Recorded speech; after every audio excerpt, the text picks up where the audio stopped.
Bismillah, walhamdulillah, wassalatu wassalamu ala rasulillah, amma ba'd. Hari ini 14 Safar 1443, saya akan menjawab beberapa pertanyaan yang sudah masuk. Yang pertama, maaf Ustadz, sebelumnya saya bertanya, ada seorang berusaha merutinkan sholat tahajud 2 rakaat dan 1 witir di setiap harinya. Seseorang tersebut bekerja di pabrik, kemudian pernah mendengar dan mengingatnya bahwa amalan yang dicintai oleh Allah, yaitu amalan tersebut sedikit namun kontinu, berkesinambungan. Lantas suatu hari sekali-kali orang tersebut tidak mengerjakan karena ada sebab, entah itu sebabnya kecapean atau gimana. Soal apakah amalan tersebut dikategorikan seperti hadis tersebut atau tidak. Ini ada salah paham ya. Jadi bukan amalan yang dicintai oleh Allah itu amalan tersebut sedikit namun kontinu, bukan. Yang paling dicintai oleh Allah adalah amalan yang kontinu meskipun sedikit. Jadi sedikit itu hanya tambahan saja. Kontinunya itu yang dicintai oleh Allah Subhanahu wa taala. Artinya kalau ada orang yang amalannya banyak kontinu, tentu saja lebih bagus daripada yang amalannya sedikit dan kontinu. Yang kontinu meskipun sedikit lebih utama daripada yang banyak tetapi bolong-bolong, kadang beramal kadang tidak. Nah, kalau ada sebab kecapean atau ada sebab sakit sehingga tidak mampu sholat, maka itu ya termasuk sholat tahajud maksudnya. Maka itu berarti termasuk apa yang disebutkan tadi ya. Perhatikan lafal hadisnya. Jadi bukan amalan yang sedikit yang dicintai oleh Allah, bukan. Amalan yang kontinu yang dicintai oleh Allah Subhanahu wa taala. Karena adalah ahabbad dini ilaihi, amalan yang paling agama yang paling dicintai oleh Allah Subhanahu wa taala, atau kalau di sini ya oleh Nabi sallallahu alaihi wasallam, madawama alaihi sahibuh, yang dilakukan secara kontinu. Hadis yang lain, Rasul sallallahu alaihi wasallam bersabda, ahabbul a'mali ilallah, amalan yang paling dicintai Allah, maksudnya paling besar pahalanya, adwamuha, yang paling dawam, paling kontinu, wa in qalla, meskipun sedikit. Nah, kata-kata meskipun sedikit ini hanya tambahan saja. Yang intinya di adwamuha, pada kontinunya itu.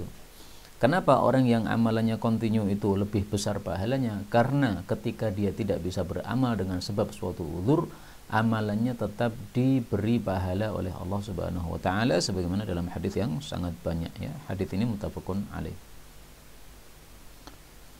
Baik, Ustadz, kalau ada bank konvensional memberi bantuan sosial berupa sembako kepada perusahaan, sembako untuk karyawan. Kalau saya sebagai karyawan, saya tidak mau mengambilnya karena yang memberi adalah bank konvensional dan kita tahu penghasilan mereka dari riba sangat banyak sekali di situ. Meskipun mungkin mereka punya penghasilan yang lain selain dari riba, mungkin saja, tetapi jelas bahwasanya mereka memakan harta riba. Karena itu, perhatikan kalam Allah Subhanahu wa taala. Allah Subhanahu wa taala perhatikan sabda Nabi sallallahu alaihi wasallam. Dirhamu riban ya'kuluhu ar-rajul wa huwa ya'lam. 1 dirham riba dimakan seseorang padahal dia ngerti kalau itu riba dan ngerti kalau itu haram. Kalau dalam kasus tadi kan kita nggak ngerti ya, apakah itu harta ribanya atau harta apanya.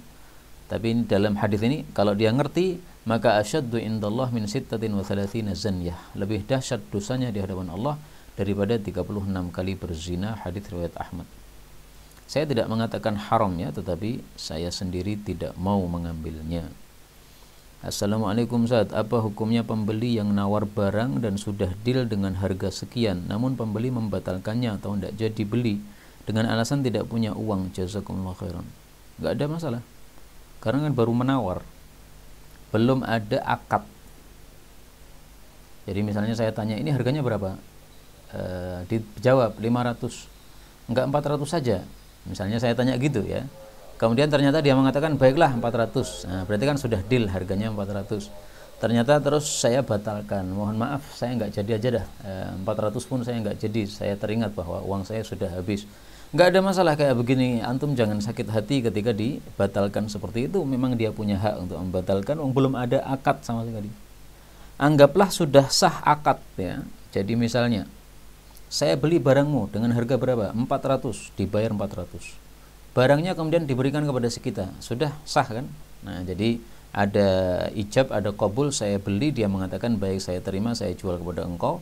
Uang sudah kita bayar pun dan barang sudah kita terima pun sama saja, itu selama masih dalam satu majelis itu tetap boleh untuk membatalkan baik si pihak pembeli maupun si pihak penjual.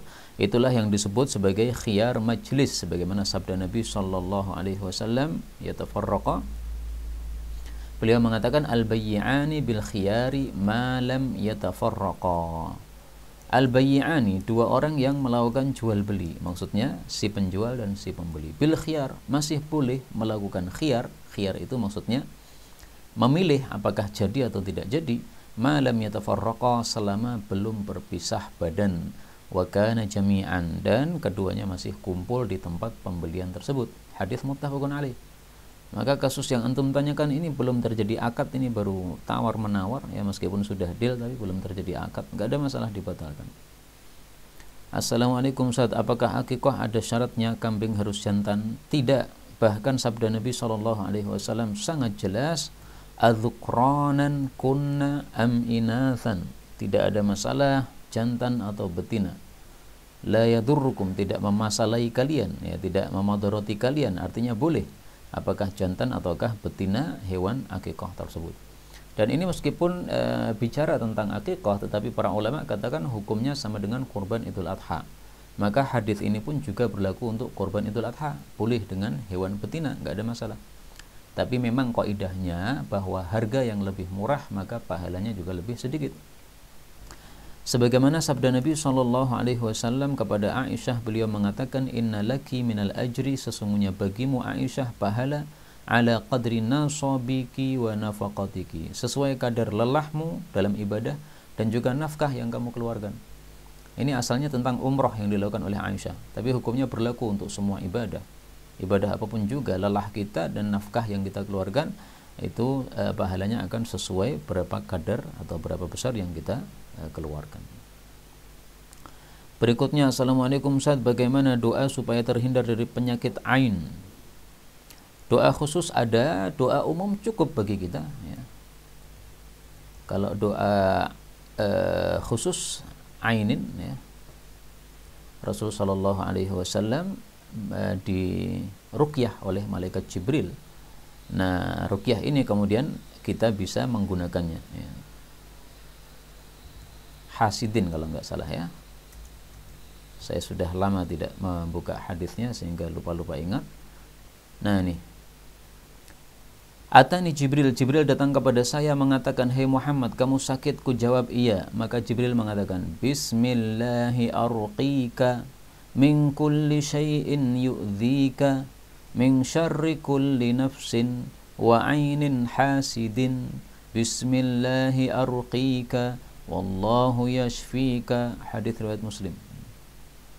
Nah, di sini ada kata-kata wa ainin hasidin, mata yang hasad. Karena mata yang hasad kalau melihat sesuatu, nah itu nanti bisa terjadi penyakit ain pada orang yang terlihat tersebut. Nah, ini kalau kita meruqyah orang. Nah, bagaimana kalau kita berlindung untuk diri kita sendiri? Ya bisa. Allahumma inni a'udzubika min syarri kulli nafsin wa ainin hasidin. Tapi cukup bagi saya berdoa dengan surah Al-Falaq. Kenapa? Karena Rasulullah SAW bersabda, lan taqra'a syai'an ablagha indallah, kamu tidak akan membaca sesuatu apapun juga, termasuk doa doa perlindungan ain tadi, yang lebih sampai di hadapan Allah daripada engkau membaca qul a'udzu birabbil falaq. Nah, dalam qul a'udzu birabbil falaq kita mengatakan min syarri ma khalaq, dari keburukan apapun yang diciptakan Allah. Ain termasuk apa yang diciptakan oleh Allah, dan ini sudah mencukupi kita. Hadis riwayat Nasai sahih. Dan supaya kita terjaga dari ain, maka setiap pagi dan sore silahkan baca 3 qul yang disebut surah-surah muawwidzat sebanyak 3 kali. Yakfika. Rasul sallallahu alaihi wasallam bersabda,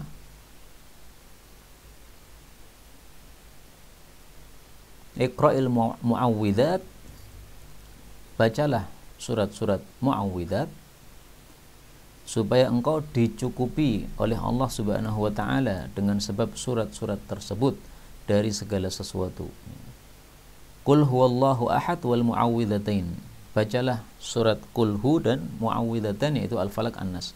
Hina tumsi wa hina tusbih, ketika masuk sore dan masuk pagi. Thalatha marrat, dibacanya 3 kali ya. Jadi 3 surat itu dibaca 3 kali. Takfika min kulli syai', itu akan mencukupi, maksudnya menjagamu dari segala sesuatu. Hadis riwayat Imam 3 sahih. Termasuk hari-hari ini ada kasus katanya banyak ustadz ditikam, diserang dan sebagainya.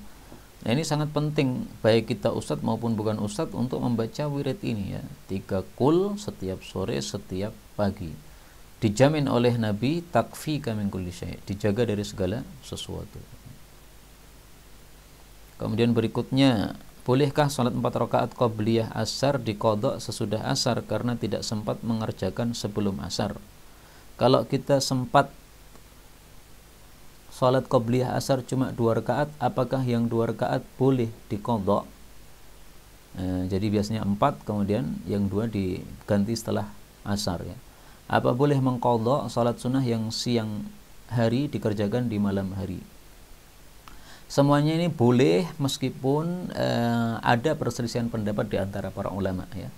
Tapi yang saya pakai adalah pendapat yang membolehkan salat sunnah setelah asar berdasarkan hadis yang diriwayatkan oleh Imam Abu Dawud dari Ali bin Abi Thalib radhiyallahu anhu. Naha Rasulullah sallallahu alaihi wasallam, Nabi melarang anis salati ba'dal asri, dari salat setelah asar. Tapi ada pengecualian. Pengecualiannya apa? Nah, mari kita lihat ya. Ini riwayat Abu Daud. Dilarang salat setelah asar illa kecuali wasyamsu, ketika matahari murtafi'ah, masih tinggi alias masih putih. Jadi larangan salat setelah asar itu dikhususkan apabila mataharinya sudah kuning. Jadi hadis-hadis yang umum melarang setelah asar tidak boleh salat itu mutlak sifatnya, sementara ini hadisnya muqayyad. Nah, sementara kaidah mengatakan al-mutlaq yuhmalu 'alal muqayyad. Hadis yang mutlak yang tidak terperinci dipahami dengan hadis yang terperinci, dan ini hadisnya derajatnya sahih dan diberi judul oleh Al-Imam Abu Dawud dengan judul Babu man rakhasa fihima idza kanat asy-syamsu murtafi'ah.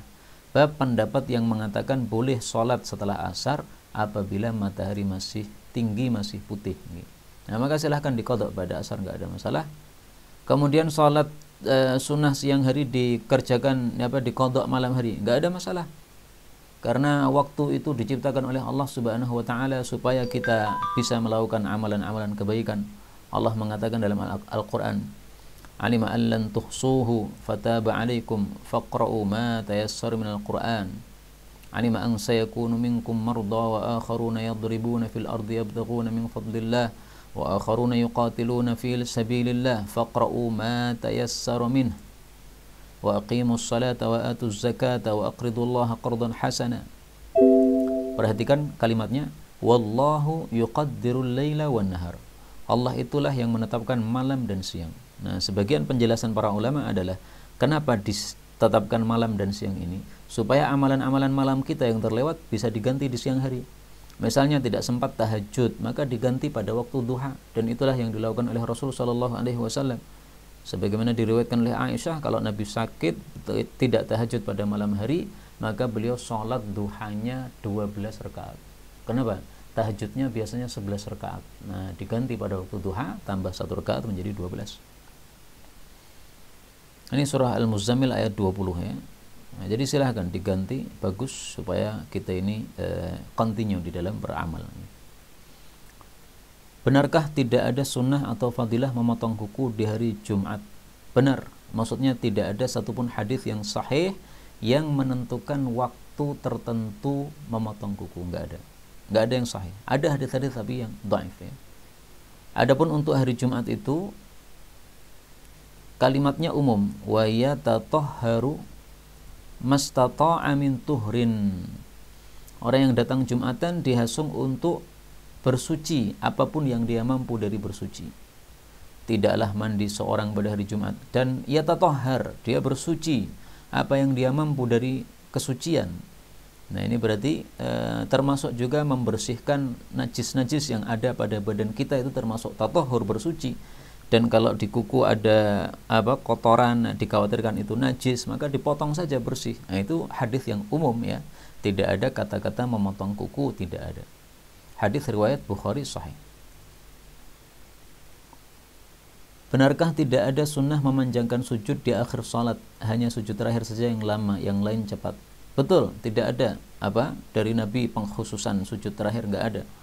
Adanya sabda Nabi SAW, fajtahidu fid du'ai faqaminun ayyustajaba lakum. Wa amma sujud, adapun ketika sujud, fajtahidu fid du'a, bersungguh-sungguhlah dalam doa. Nabi tidak mengatakan wa amma sujudul akhir, adapun sujud terakhir, enggak benar kayak begitu ya. Jadi jangan mengkhususkan sujud terakhir. Banyak orang yang melakukan. Ketika saya tanya, saya pernah, kenapa kamu lamakan sujud terakhir? Dia mengatakan karena doa mustajab, Ustaz. Nah, saya jawab, doa mustajab itu tidak hanya pada sujud terakhir, tapi semua sujud. Terus dia ngomong lagi, karena kalau saya lamakan semuanya nanti memberatkan jamaah, Ustaz. Nah, saya bilang, ente itu pengen keluar dari mulut singa tapi masuk pada mulut harimau, ya sama aja ya. Salah, memberatkan jamaah itu juga tidak benar. Kemudian kamu lari kepada sesuatu yang tidak benar lagi. Udahlah, doa dalam sujud dibaca jangan panjang-panjang sampai 10 menit ya, itu memberatkan jamaah ya. Tapi antum baca subhana rabbiyal a'la, subhana rabbiyal a'la, subhana rabbiyal a'la 3 kali. Habis itu doa, rabbi zidni ilma, rabbi zidni ilma, rabbi zidni ilma 3 kali. Kan cukup kayak begini. Ini bisa dilakukan setiap sujud, tidak memberatkan jamaah sama sekali. Nah, kembali di sini, sujud itu sungguh-sungguhlah dalam berdoa, faqaminun ayyustajaba lakum, maka pantas untuk dikabulkan bagi kalian. Kenapa? Dalam hadis yang lain disebutkan karena itu kondisi paling dekatnya hamba kepada Allah Subhanahu wa taala. Hadis riwayat Muslim. Berikutnya, Assalamualaikum, apa saja adab-adab berbicara kepada non-mahram? Ya, segala yang mengajak kepada fitnah dihindarkan. Misalnya khalwat. Khalwat itu berduaan dengan lawan jenis di tempat yang sepi. Nah, itu kan mengandung fitnah begitu. Fitnahnya apa? Ya, setan akan membisiki kepada dua orang tersebut untuk melakukan maksiat. Ala la yakhluwanna rajulun bimra'ah. Janganlah seorang laki-laki dewasa berkhalwat, yaitu berduaan di tempat yang sepi, bimra'ah, dengan seorang wanita. Illa kana thalithahuma syaitan. Pasti nanti setan yang menjadi orang yang ketiga, yaitu menemaninya. Ya, hadis riwayat Tirmidzi sahih. Nah, demikian juga kalau memandang maka sesuai dengan keperluan saja. Kemudian juga kalau itu adalah istri orang, kita mau ngajak bicara sesuatu terhadap dia, kalau kita tidak tahu apakah suaminya itu mengizinkan atau tidak, minta izin dulu. Kalau suami kita tahu bahwa suaminya enggak masalah, kita mengajak bicara dia dalam suatu hal yang memang diperlukan untuk dibicarakan, ya enggak minta izin. Kita lihat hadisnya bi'izni azwajihinna. Rasul sallallahu alaihi wasallam naha, melarang, antukallaman nisa, bahwasanya para wanita diajak bicara, yaitu oleh laki-laki, illa bi'izni azwajihin, kecuali dengan izin dari suami-suami mereka. Hadis riwayat Tabarani. Nah, jadi misalnya saya punya tetangga, saya perlu ngomong kepada istri tetangga saya itu karena dia ahli masak, saya pengen tahu bumbu masak tertentu misalnya, ya saya minta izin dulu, saya mau tanya bumbu masak itu, kalau saya tidak ngerti apakah dia rela atau tidak gitu ya. Kalau sudah diketahui bahwa dia rela, memang biasanya istrinya ditanya orang dan dia mau menjawab, nggak ada masalah. Berikutnya, apa saja sunnah-sunnah tentang memotong kuku? Memotong kuku yang saya tahu sunnahnya adalah at-tayamun. At-tayamun itu mendahulukan yang kanan. Sehingga kalau kita potong, tangan kanan dulu, kaki kanan dulu ya, kukunya itu. Dalilnya wa kana, dan adalah Nabi yuhibbut tayammuna, mencintai mendahulukan yang kanan. Dalam riwayat yang lain at-tayammuna, sama artinya ya, mendahulukan yang kanan. Fi kulli syai'in, dalam segala sesuatu. Hadis riwayat Abu Ya'la dan Tabarani, derajatnya dhaif, tapi dhaif secara sanad saja ya. Adapun secara makna maka hadisnya sahih ya. Baik, kita tampilkan mungkin yang dengan lafal tayamun, ada enggak di Jami'us Shaghir. Nah, ini kana yuhibbut tayamuna, adalah Nabi itu mencintai mendahulukan yang kanan, mastata'a, apapun yang beliau mampu, baik itu dalam bersuci, dalam bersandal, dalam bersisir, dan segala kondisinya. Ini hadis muttafaqun alaih, derajatnya sahih pada peringkat yang pertama. Adapun yang disebutkan dalam kitab, sebagian kitab fikih ya, diurutkan jari ini, kemudian baru jari ini, kemudian baru jari ini, enggak ada dalilnya sama sekali dari Rasulullah sallallahu alaihi wasallam. Yang penting kanan dulu, baru setelah itu kiri ya. Dan jangan lebih dari 40 hari untuk meninggalkan potong kuku dan potong kumis dan sebagainya ini. Karena Anas bin Malik mengatakan wuqita lana, telah ditentukan waktu bagi kami, maksudnya Rasul sallallahu alaihi wasallam yang menentukan waktunya. Fi qassis syarib, 1 dalam potong kumis, wa taqlimil alfar, potong kuku, natfil ibti, mencabut bulu ketiak, halqil anah, mencukur bulu kemaluan. Jangan ditinggalkan lebih dari 40 malam atau 40 hari ya. Jadi atas kumis sama ketiak ya. Kemudian bawah ya, tangan yaitu kuku sama kaki juga, dan bulu kemaluan. Nah, ini semuanya jangan lebih dari 40 malam, itu nanti akan runggut seperti hutan belantara. Inilah yang dapat kita pelajari, benarnya dari Allah. Apabila ada salahnya fa astaghfirullahal azim li wa lakum, walhamdulillahirabbil alamin.